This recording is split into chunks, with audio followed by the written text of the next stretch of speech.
Good morning, everyone. This is Tony from her Homestead Skills. Perhaps it's early afternoon at this point. I was out and about again this morning, did a little more shopping. Never any harm in topping up on a few things. Trying to make sure that the freezer is full, for one thing. My pantry certainly is. My dry goods are certainly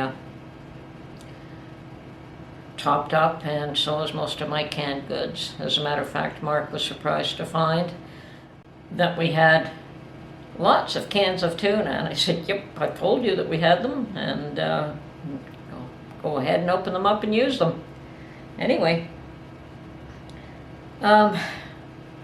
just a little chat here today. First and foremost, probably nobody was more shocked than me to see the response to a 28-second clip I put out last night. It was, I had heard of that event, and I thought my little group would be happy to hear it. And I had no idea that it would create that kind of reaction, that it would even be noticed. And obviously YouTube did something to push that in order for it to get out there in people's faces. I'd also like to welcome all the new subscribers that have found my channel based on that little clip, so welcome aboard. Hope you stay. I'm sure some of you will come and some will go. That's the nature of these the YouTube channels anyway, but hopefully most of you will stick around and get to know each other. Okay.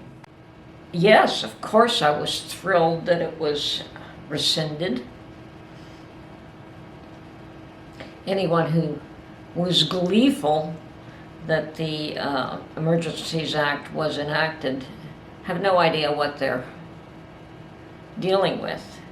That particular act does not affect a few truckers in Ottawa or a few tow truck drivers and force them to move vehicles that they were reluctant to move before, or the banks to insist that they freeze certain people's accounts.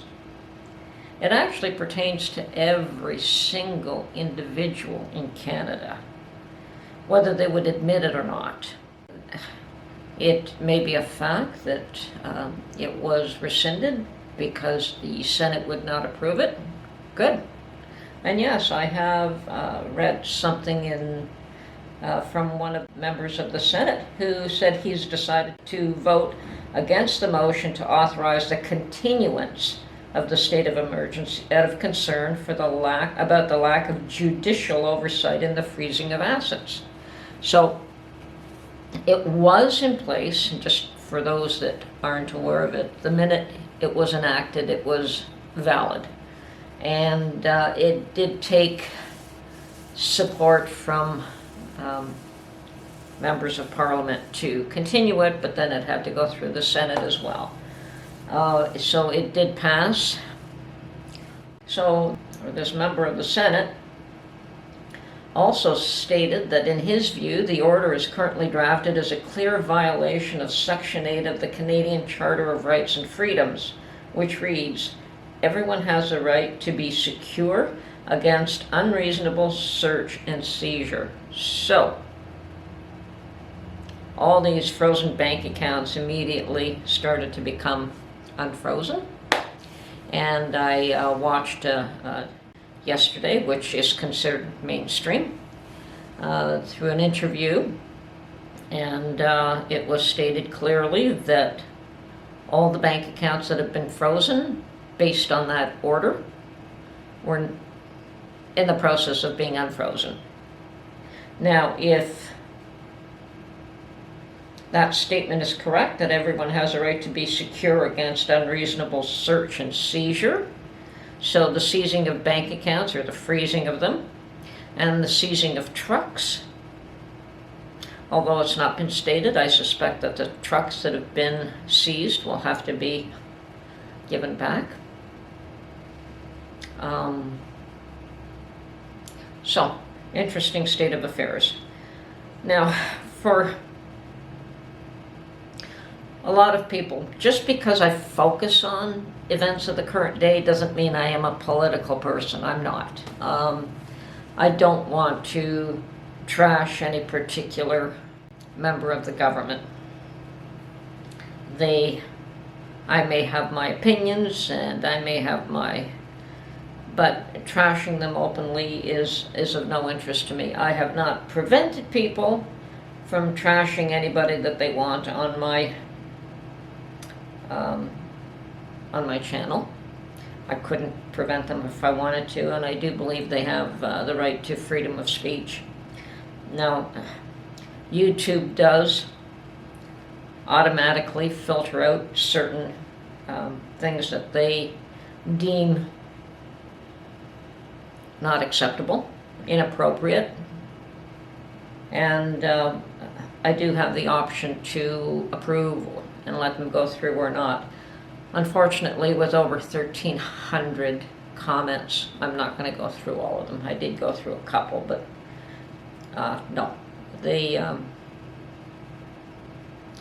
1,300 comments for and against, and I will admit that the majority of comments have been in support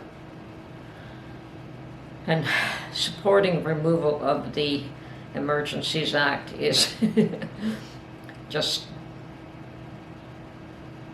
the thing to do. Okay, there were also many comments from people saying, well, they've gotten away with it, they've done what they wanted to do, they've won.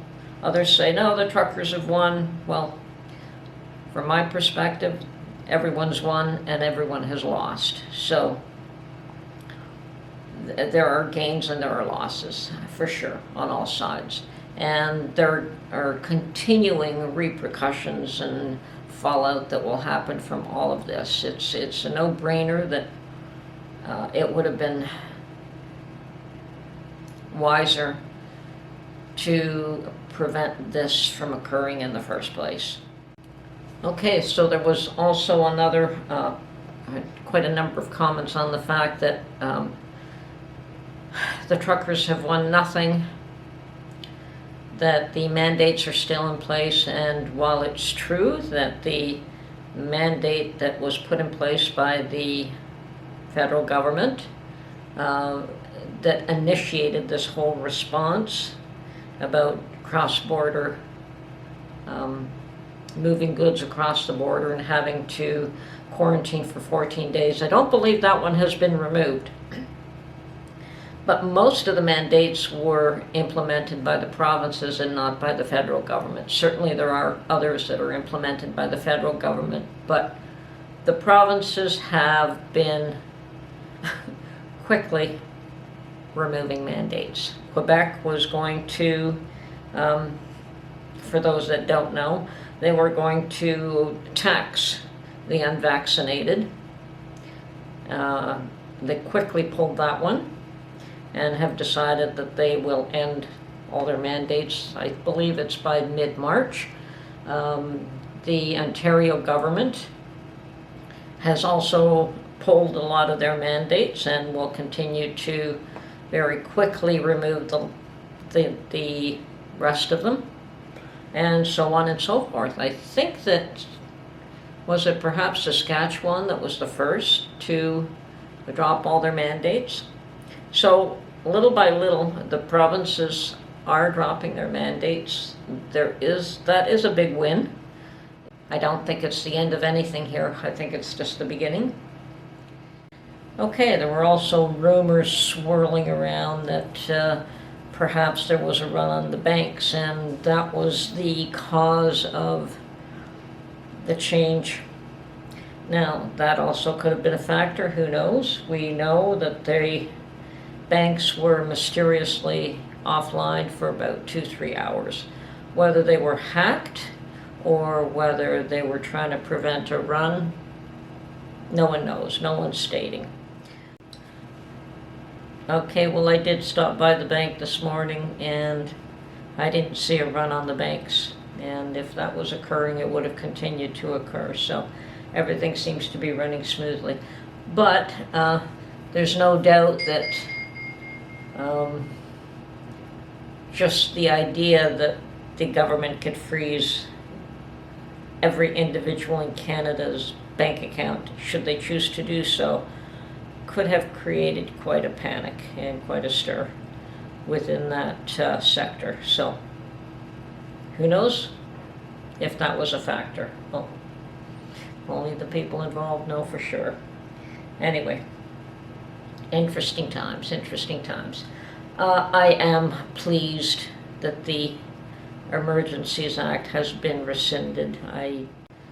I guess getting back to our own little community and our own little group here, the only thing I can continue to advise is to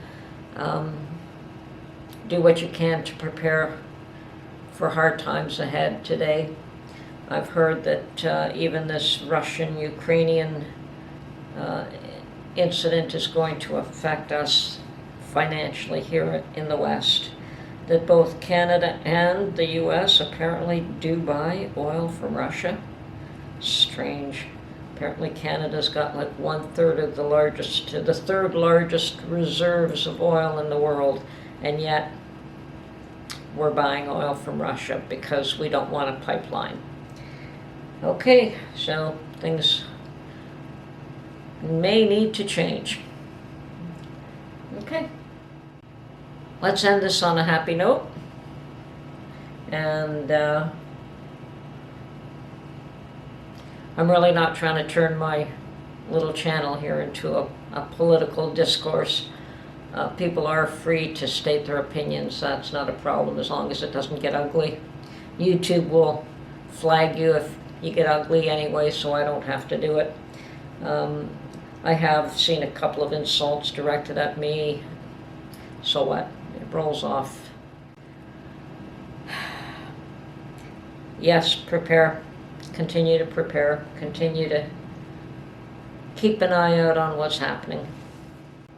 There's a lot of interest in current affairs, and people want to be able to voice their opinions, and you can't blame them. Anyway,